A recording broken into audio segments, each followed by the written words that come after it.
Hey, it's Nicola, and welcome to this week's episode where we're going to look at how to find inspiration for your creative life. So if you've ever sat down and wondered, what the heck am I going to paint? Or I'd love to make something and be creative, but I don't know what to do, stay tuned because I've got some really juicy tips for you.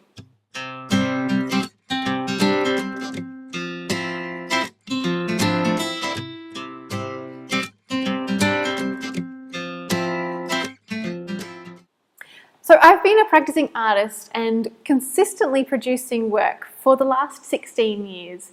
And in that time, I've picked up quite a few tips and tricks about how to stay inspired and how to keep that inspiration flowing in my creative life. And today I want to share 5 of those with you. Now the first tip may seem kind of obvious, but in fact it's a really easy one to be caught up with. And it is, make sure that you focus on making work or making something, whatever it is, whether it's a sculpture or a painting, that is about something that you're interested in. You're not trying to impress your mother or your partner or your teacher. You're actually just making it for you. This is a really important point.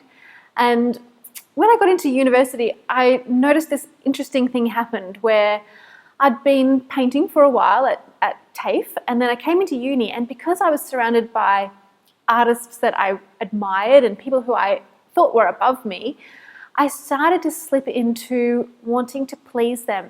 And there was a part of me that started to think, I wonder what I need to do to impress them. And I'm pretty sure this is a fairly common human trait that we mostly share, but it was one that was only going to lead to becoming disillusioned with my own art practice. So thankfully I pulled myself out of that fairly quickly and instead remembered to focus on those things that I'm interested in and forgot about trying to impress other people. So that's tip number 1. Make sure that you focus on things that are important and you're passionate about. You don't have to be passionate, but interested in. So tip number 2 is, once you've made that mental shift to make sure that you're focusing on what has heart and meaning for you, then actually investigate and get to know what those things are. So this can be, it's a lifelong process really, and it's something that changes and it can evolve over time. But some great questions to start with are to look back on your childhood and think about things that you loved to do. What sort of activities lit you up as a child? Because it's quite possible and likely that there'll be elements or themes from those activities that still light you up now as an adult. So you can ask yourself, what did I do on the weekends? What did I wait to get home from school to, get involved with?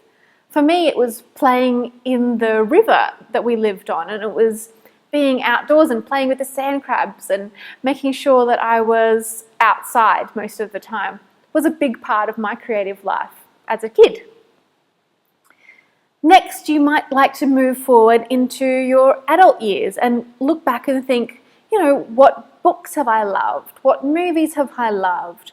Where do I love to go? Who inspires me? And what is it about them that I admire? And make a list of those things, and you might start to see themes emerging from those lists of people, places and things. So you might notice that you love comics, you love people who make you laugh, you love Calvin and Hobbes. I personally love Calvin and Hobbes. And these are interesting little pieces of information that can feed into your own creative life and making sure to fill up your own well of inspiration. Tip number 3 actually comes from Julia Cameron's book, The Artist's Way, and she talks about filling your own well. So it's like when we're artists, we're fishing into our well of inspiration and trying to catch images or colours or some form of inspiration to be able to move on in a project. And the thing is you can't be fishing into a pond that's got no fish in it. You can't be in a pond that's empty. And she talks about this need to fill your own well. So once you know the things that you love, make sure you give them to yourself. Be generous with yourself. If you love being outside, make sure you get outside and you go for a hike or you go for a walk regularly. If you love comics, then make sure you get down to your comedy club and listen to some comedians, or watch them on Netflix if you can. You don't have to go out, you don't have to leave the house if you're an introvert. And then really tune into being generous with yourself with those things that you find interesting and that light you up. Tip number 4 is to have creative containers. So these are ways to collate all of that information and that inspiration that you're getting while you're filling your own well. And they can usually take the form of physical containers. So it might be a sketchbook where you keep clippings, or you keep notes and a little journal of colour swatches and things that really light you up. It might actually be, as Twyla Tharp, who is a choreographer from New York, talks about, she uses boxes. So when she's trying to come up with a new theme for a dance, then she'll actually keep a box with documentaries and books and things that are inspiring her in the direction of the choreographed dance that she's producing. So if you're looking at, I love sometimes keeping dried gum nuts. I've got a box with dried gum nuts from Andrew's and my wedding, and things that are not going to fit into a folder. Put them in an inspiration box. You could use a basket and make it fun and beautiful as well. Another way to form a creative container is to set up a Pinterest account. You might love pinning beautiful images off the web and have different boards for different themes that you can refer back to. Or you might like to investigate, there's a free software that I like to use sometimes to make collages. It's called Picasa. And Picasa is made by Google, and you can make some really great collages very easily and for free. And finally, tip number 5 is follow your curiosities.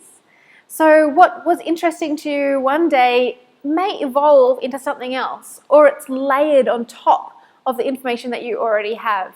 And we need to stay fresh and stay vibrant in our creative lives by allowing ourselves and giving ourselves permission to follow our curiosities.